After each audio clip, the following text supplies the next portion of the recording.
Today, my guest is Suzanne Jabour.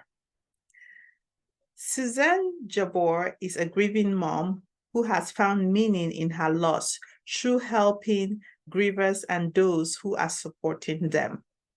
She now helps other grievers chart their unique grief path. She also works to help people, organizations, and businesses build the skills and protocols to better support people who are grieving and normalize grief as an expected and healthy part of our lives. She is a transformational coach and workshop leader and a certified grief educator. Let us meet Suzanne Jabour. Hello, welcome everybody. Welcome to the Gaby U Show. Today, I have an amazing guest, Suzanne Jabour. And so let's welcome Suzanne. Suzanne, welcome to the Gaby U Show. Thank you so much. Thank you for having me. Yes, Suzanne. So, Suzanne, let's get this thing started. My icebreaker question is one in town. Nobody asked this question except me, Gaby, in the Gaby U Show. So my first thing I want to ask you today, what is your favorite food? So this is a really hard question for me, Gaby, because I have too many. So I decided I decided my arching favorite food that I could like really lean into and claim is pasta. Okay, pasta. Any type of pasta? Warm? Well, I'm plant-based, so Okay. all kinds of weird pasta you probably don't eat, or versions of pastas you eat that get adapted for those of us that are plant-based. But yeah, Yes. I'm a bit of a carboholic, so Okay. that saucy, carby, warm deliciousness, Yes. so good. Okay, well, that's awesome.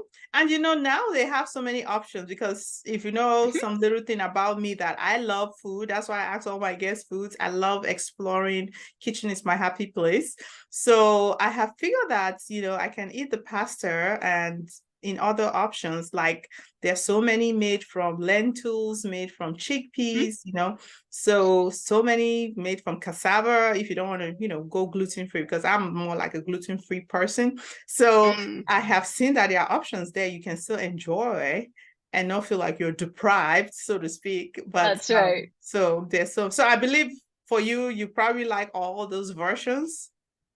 Yeah, some more than others. Yes. Sometimes you just need that gluten because I'm a really mouth-feely person. Like it matters what it feels like in my mouth. And some of the gluten-free, like the rice-based ones get too mushy. And so I'm a very picky person when it comes to that. Like I want it just so. But yeah, there's tons of options and lots of ways to make them gluten-free or plant-based or whatever you're doing. I'm surprised you say you are picky because the way you started, like, I don't know if I know which food I want to pick, because usually I found out that people that are not picky, they don't know which is their favorite food. So that's why I was thinking. Yeah, all pasta is good. Okay. And some is better than others. Okay. Yeah, absolutely. That's true. Yes. They are not all equal. No. Okay, that's great. So the next thing I want to ask you, Suzanne, what is your favorite quote? I know you probably have a bunch of them, but I want you just I do. I have two. I managed to get it down to two. It's good. We can do that. I figured they're short, so I figured I'd be all right. I'm going to sneak them in. And I chose them because they were so critical in my journey that we're going to talk about. And so one is from my brilliant mentor, Dr. Claire Zammit. And she teaches us all the time and reminds us all the time that we cannot become ourselves by ourselves, which is so brilliant to me because we're so, our culture expects us to have this like independence and we're supposed to do it all. And, the reality is, of course, we're wired to be interconnected. So it's that brilliant reminder for those of us that are recovering independent folk and, perfectionists, that really like we're not supposed to do it all by ourselves. We are supposed to depend on others. We're supposed to reach out for support. And the other is from the brilliant Glennon Doyle, who, crafted, I'm sure, a mantra for many of us, which is we can do hard things.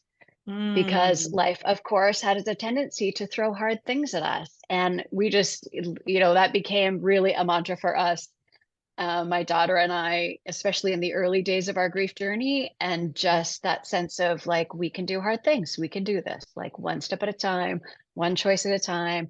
We can do hard things. So that's my Oh, two. I love that. Yes, that's one. I mean, both of them, they are just amazing because I can really relate to them too. I know many of us listening are like, that's a good one. That's a good one. Oh, write it down. I always say this in all my episodes, be writing stuff down or That's right. Get put your it on pen your out. It's going to be put it on your juicy. notes on your phone. I'm Yes. electronic, so I don't like writing. I like typing.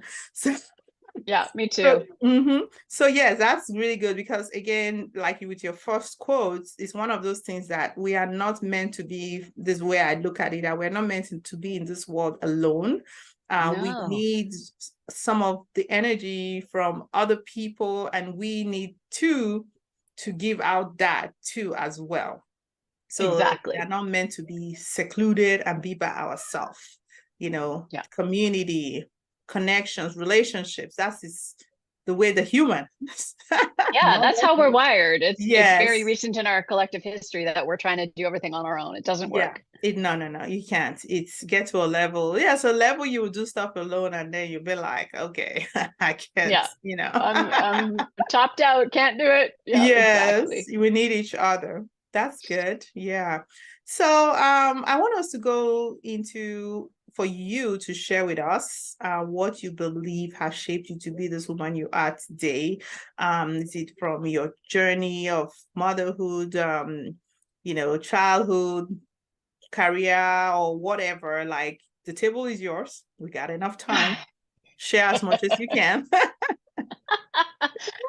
It's Yeah. such a big question, and it's so interesting to contemplate and really kind of break down, where those pivotal moments are and what those pivotal things are. And I think, for sure for me, my childhood, my parents had a huge influence, as I think they do for all of us. So much of our wiring is laid down in our really early childhood experiences and then reinforced as we go. And I think really too, one of the things that has shaped me really has been the losses. And that's, I think moments where we so much want to turn away from them. And if we can turn into them, there's so much learning and growth and discovery about ourselves and, life and others. And so for me, my first really significant loss was my dad. He died when I was in my early 30s.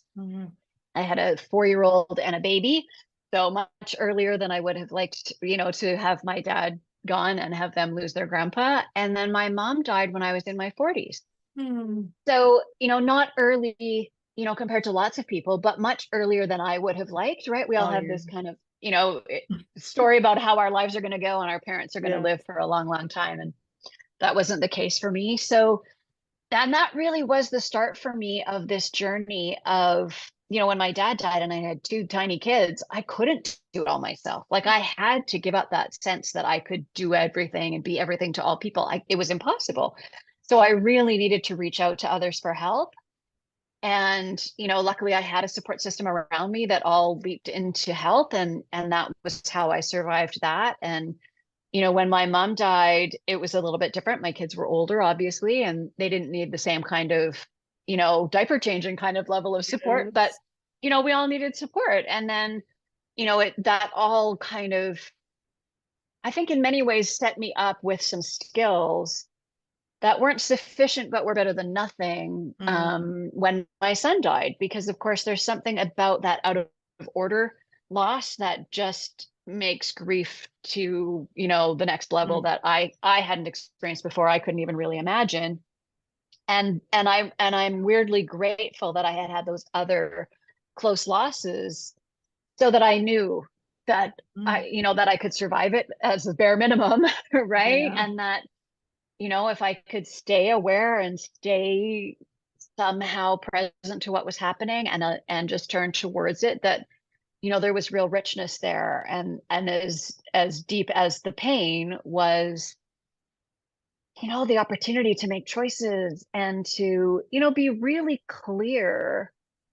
And I think this knowing came out of my previous losses as well, just that clarity and knowing that there was a life to be lived and it was mine. And so I needed to make choices every moment, baby steps at a time, because, there's no leaping in grief. It's a long, slow journey, but just that I could make those choices. I could put myself back together. I could rebuild a life, and I could make it be worth something and mean something. So that's kind of what's led me here, where I come on podcasts and I speak to groups and I work with businesses all about grief. Wow. Yeah, that is kind of interesting road, because I mean, all the losses you have, those are really very close home to the heart. And that I was, and then losing a child, that is one thing, I feel that was so the biggest for you. I would feel, I mean, of course, you are close to your parents, but the losing of a child is something really big, because we all want, that we go before our kids. Not that's how it's supposed to go, right? That's the story that the older people go that we first. imagine our life. Yes, the older people go first before, and it's, even though those things that happen, losing your parents at those age, it's kind of help you through with losing your son. It was preparing that path, which would have been so much difficult, and it wasn't, none of those things were happy things. But again, it's just, this is the way life is, that how we take stuff, that the things that sometimes happen, because we cannot, know what's gonna come, and taking all those things and using them to make ourselves endure and get better, and not to be weighed down, which is what I see that pattern going. All this were just happening, and sometimes we don't see that. When it happens, you don't see, like, why is this happening to me? Like, God, why all this? But when all the stuff start unfolding, you say, well, there was a reason this happened. It was preparing you. And it's not, the preparation in life is not always good. And I think exactly, right? We learn the most from our challenges, right? That's where we're the most, challenged to grow and learn, and none of us want to change, right? So it doesn't happen when everything's going great, right? We just want to ride that wave.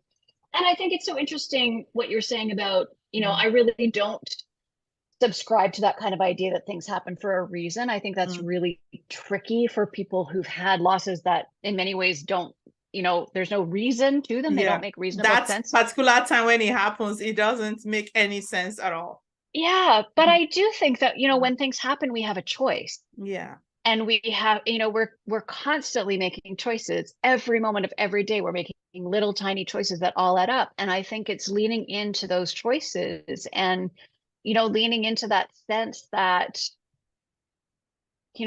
this is it. This is my life, and this at this moment. And so what now? What do I do now? How do I make sense of this? How do I just survive the day? In those very early days, it's really about survival. Like, how do I just breathe, right? At the very beginning, it's that you're that much in survival mode, and you're physiologically, your body and your physical is all a mess, and psychologically, emotionally, you're a mess, and your brain is, like, everything is just a big mess. And so how do you make choices to just keep taking baby steps forward, being gentle with yourself? It's so much self-compassion, and giving yourself grace for whatever you can manage, and being okay with what you can't. Like, it's really, really hard. And I think you're so smart to see that heaviness that so many of us are carrying. And that heaviness comes from not looking at it, right? People, I think, when they are dealing with grief, often I hear from people, they're so worried that if they allow those emotions and they allow all those feelings, they'll get stuck there, and they won't be able to get out of that deep sadness or the despair or the frustration, the anger, whatever it is. But the reality, of course, is the opposite. It's only by feeling it, it's only by facing it and allowing it, that we can release it and, transform it into something other than heaviness. Because it's Yes. true. Our backpacks are all really heavy right now. We're so good at stuffing emotions, and we're so good at trying to intellectualize and think our way through things. Yeah. And it doesn't work for emotional stuff and feeling stuff. So our backpacks are all really heavy because we've been stuffing for a long time. Yeah. It's gonna eventually break off and get it gets messy when it finally pops. Yes, it does. And that's Mm. exactly right. Right. And grief is patient. It will wait for you. Yes. Right. If you're not prepared to deal with it, it will come back another way. If you have another loss, you get all the ones you haven't dealt with before back. They all come, right? It's Yes. very patient, and it will just wait for you. And inevitably, as you say, it will erupt somehow. It will, Yeah. untended and supported, will just erupt into something And way uglier. just where you like you say when another grief come, and this is another thing that's, talking of grief, that there are a lot of times, of course, when we talk of grief, we're talking of somebody losing somebody. But a lot of the Mhm. time we are grieving about many other things. Grief of loss of Absolutely. job, grief of not, satisfied where you are, like plans of, um, grief of just breaking off in a relationship. Yeah. So, and this Yeah. is, we manifest in different ways. Like if you are not dealing, like example now, you lost somebody and then you now lost a job, that will be another grief. If, it will be Yeah. like you will not be able to, you're not handling, will not handle stuff well because things are just gonna, if you're not handling, it just keeps piling up, it's piling up. And that's the thing people need to understand, that a lot of the times, we're grieving about many things, we're holding on stuff. And because this is one thing, when I'm working with my clients, I have to go through very deep with them, like we have Hmm. to have a way we rate numbers. Is it your financial relationship, the childhood, everything I have to know about them. And Yeah. when we start digging through this, because of course, most of the things, of course, they are coming is for the physical health. But now we are finding out, of course, that all these things are linking. If we had something we had from childhood, we never grieved. Maybe there was some trauma we went through, we didn't do it. We Hmm. just keep, like you said, that backpack just keeps heavy, heavy, heavy, and you go through that in your years. And we just have to give that time to, just let it out. Yeah. There's, And I think what's yeah. so interesting to me is Mm, all those other griefs that you're talking about, and there's so many of them, right? yeah. Every change has a loss attached to it. So even if it's a Yes. change for good, you're still losing something. So, and that Yes. needs to be acknowledged. And it's not going to be, the loss Mm-hmm. of a child. This is the rest of my lifetime grief. Yes. All griefs are not going to be that. Many of them you can just acknowledge and go, oh, interesting. I'm having a lot of feelings about that. What are they? What can I do? What do I do next? Right. And then they're done and you move on. Yeah. And to me, the beauty of those griefs is it's a place for us to practice supporting each other and supporting ourselves, because we try and show up for people who are grieving the loss of loved ones, right? That's one of Yes. the few places that we at least a little bit talk about grief. We don't do it very well and we don't do it Yes. enough, but we do it a little bit. But we try to jump into those big losses and those big griefs without any practice or any skills or any knowledge or confidence. And we're just so entangled in our fear and our worry that we're going Yes. to make it worse and all those things. If we practiced on the other kinds of losses, when we're talking about the loss of a job, we're so quick to go to problem solving mode, right? Yes. Well, we'll say to someone who lost their job, oh, well, You get that another job one. wasn't really for you anyway. You'll get another one. There's something better around the corner. Like all of those things that we think are positive, Mm. and they are in a way, but they negate and kind of dismiss all of the emotions and feelings that are coming up because you've lost your job. And even if you hated that job, it's still a loss of Yeah. security. It's a loss of all kinds of financial stuff. It's all kinds of things, right? It's a big Mhm. deal. So if we practice with those kind of losses, we could practice different language. But if we practice saying something like, oh my gosh, like what if it was a surprise? Like, it's so shocking that you lost your job. Maybe they didn't like it. I know you didn't really like it there, but there's so much security attached to it and so much, it's a normal part of your Yeah. life and it's your social circle and all those things. You must be really feeling some emotions about that. Yes. what if that was our response instead of, our kind of cheerleader mode that we go to, like, rah, rah, it'll be fine, you can do it, all that stuff. Because then when you're dealing with someone like me, who was a grieving mom, grieving out loud, I'm not quite as terrifying, right? Because you've practiced, you've said the words, you've said different things, and kind of found your own way of acknowledging and, creating space for people to just feel stuff and witness it for them. But we kind of bypass all of those opportunities. We have to build connection, right? Which is the other thing that comes out of grief. It's this beautiful opportunity to build connection.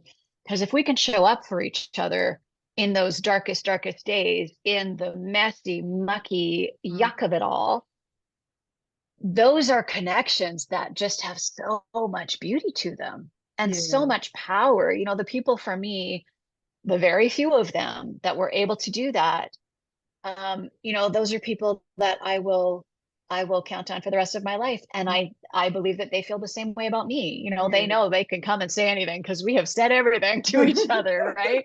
So it's really interesting to me that as a collective, we're kind of missing this opportunity to build connection, to build skills that we really desperately need and want.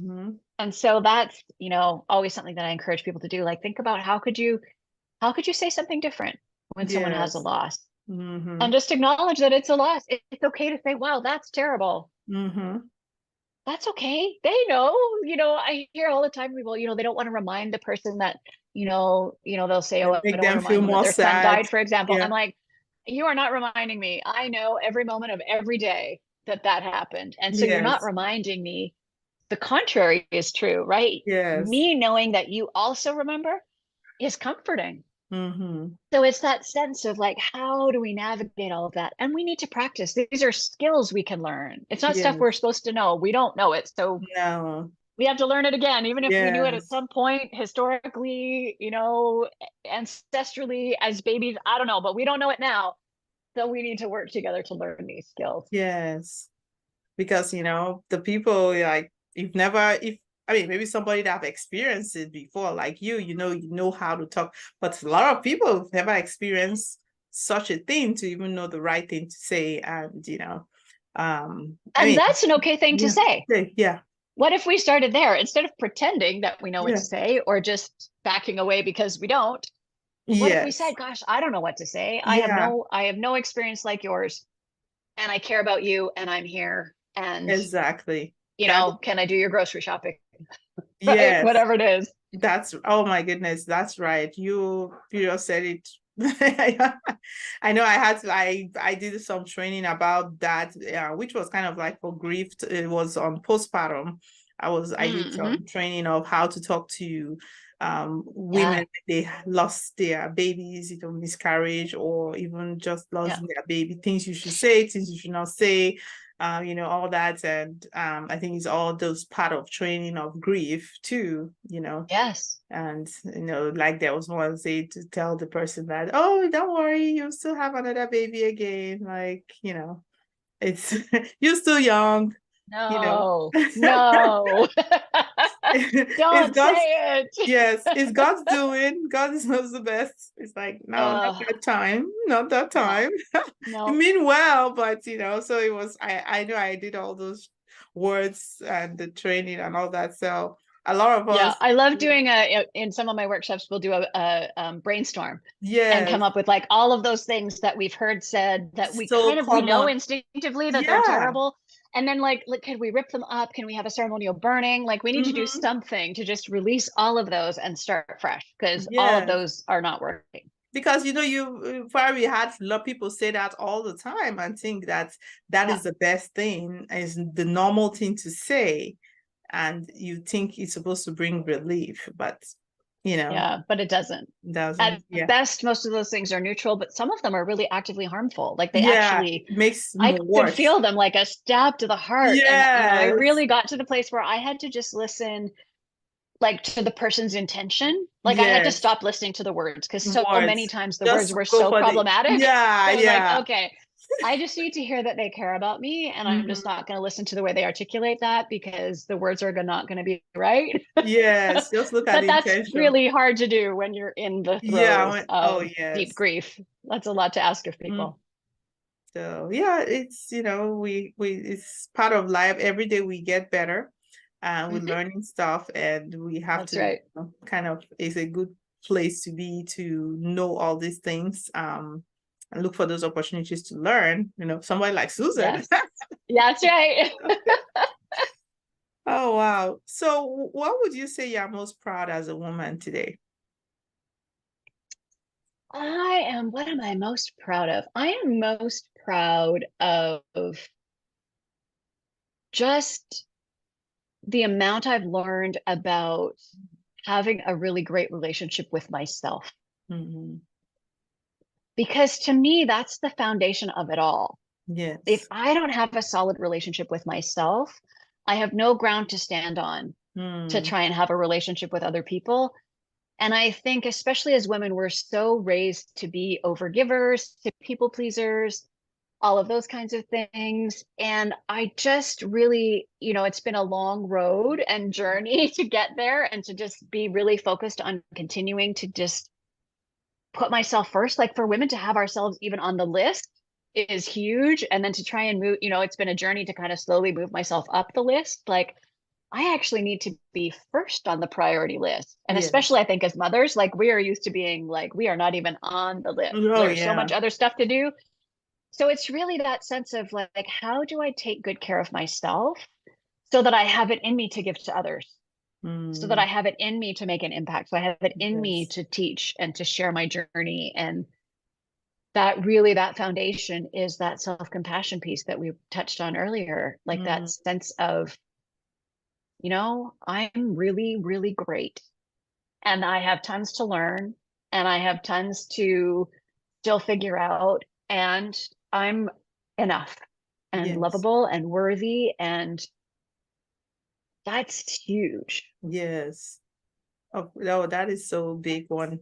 Yeah, we have to, because if you have the empty cup, like, what are you going to give out? We have to fill our own cups. Have your full cups, then you can share.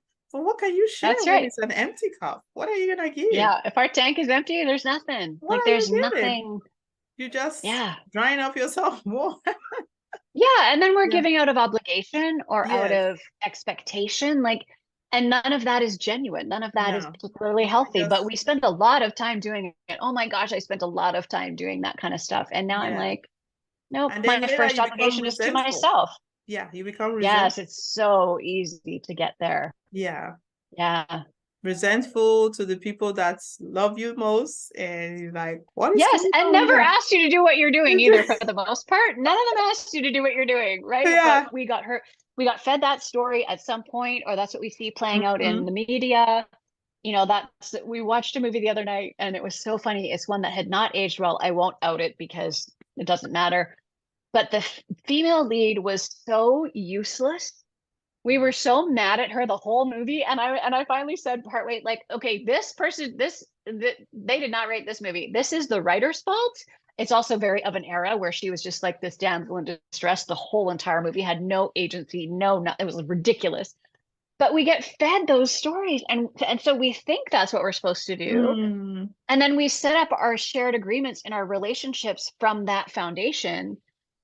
And then we're in a mess, right? Because we realize, oh, that is not healthy or sustainable or good for anybody. And then we have to renegotiate everything. So if we could learn that early, if there's anything I could have learned earlier in life, it would be that, like, me first, and then you, and that'll be brilliant. And that's not we're going to be honest with each other, right? And it's not selfish. It's selfish in the best way possible. I've come to realize that being selfish is actually really healthy. Yeah. And I'm okay with it. Yeah. I see no negative connotation. I'm going to take care of myself first, because only then can I take care of anybody else. Yes, that's right. That is great.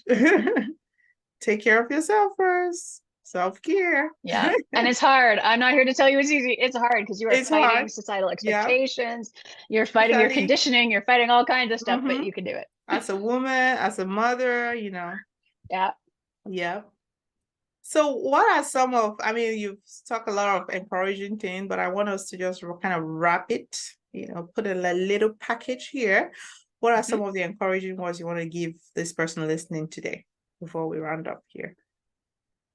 The most important thing, I think, that I want people to hear is that we're making so many of our choices right now and so many of our decisions from a fear place. And if we can let go of that fear, even though I know that's hard, and choose love instead, that would transform everything. So if you're going to do one thing when you're making a choice, it's to look at it and think, wow, am I doing that because I'm scared of what people will think, what people will say, what people expect of me? There's a million things, a million fears we carry. Or am I doing it because I'm genuinely doing it out of love? And if we can approach grief that way, if we can let go of the fear of it and face it with love for ourselves, for each other, that's where the magic is. Powerful. That's right. You have to evaluate, because there are many choices we make every day. And this is a good way to kind of say, why am I doing this? That's right. Yeah. Yeah. Not to wear yourself out because you want to prove to somebody. Yeah. That is, you're going the wrong direction, because you're going to burn out fast. Yeah. And burnout and exhaustion and stress are just, epic proportions right now. And we need to shift that. Yes. We have to, because it's not sustainable. We're seeing that now, right? This is not sustainable. It's not. It's too many of us going through that, and we're gonna crash. Oof. Yep. So it's okay. I will invite you to grieve what you used to do. Yeah. And now, right, as we know better, we do better. So it's okay to go, wow, I would never make that choice now. But I did the best I knew how. And now I'm going to do something different. Yes, that's right. We can always, as long as we're breathing here, we talk, right. We can always make a change. It's a new day. Every day you wake up, you can make a change. It's an opportunity to make that change. I think there's baby steps to success. Yes, there's a quote like that actually said, if I able to wake up, I'm glad, because it's another opportunity to change, or something like that. I think there's a quote like that. So, yeah. Wow. Beautiful. So how do people connect with you? Do you have any social media pages or website, or how was it? I do. Yes, of course I do. The best place to find me is on my website, which is alivedexperience.com. There's two important things you could do there. You can sign up for the newsletter. So then you're getting from me suggestions and ideas, all of the newest things I'm learning. It comes out on Fridays. And you can, if any of this has resonated with you, or you're part of an organization that's facing grief and you need a speaker or a trainer, or you want to look at my programming, you can book a time there with me. So that's two great things you can do there. And then, yes, explore. The blog posts are all there. There's some free resources there, and all the links to social media are all on the website. Okay, that's awesome. Just have all in one link there, right? It's all there. That's the easiest way. Yeah, that is great. So I'm going to be sharing this in the description area. So those of look in the show notes. Yes, right there. That's right. So it's going to be on Spotify, on YouTube, Apple, any place you are listening to podcasts. Are you doing any projects right now? Any big projects or small projects? I'm just actually launching my program for businesses and organizations, which is really exciting. So I've created a program to work on your emotional intelligence, up your compassion level, so that we can have these awkward, difficult conversations, and then really practical suggestions and ideas for creating scaffolding at work for folks that are dealing with grief. So that works for organizations, it works for sole practitioners that want to, there's a lot of people in particular industries that I think deal with grievers more regularly and really need the skills to be able to be, at the forefront of their field. And we know there's a huge cost to unsupported grief, and it costs in productivity, it costs in employee retention, all those things that we want to build on as a successful business. So that's really a way to help people connect with your organization and shift that company culture a little bit. Yes, I'm sure a lot of, especially with some of the healthcare companies. I'm finding a real need in all those social service kind of industries, right, where grief is kind of a part of your business. Yes. Because of your client group or because of the services you provide, there's grief all around, and we don't know what to do about it. So I'm here to help. That is great. Yes, we need more people like you in this area, because I think it's somewhere sometimes people don't look into, and this is awesome. Well, thank you. Yes, thank you so much for coming in today. And so this comes to the end of the Gaby U Show today, and I'm going to end it with one of my favorite quotes from Maya Angelou. She says, "When you know better, you do better." All right, people, that's it. See you next time. Bye-bye.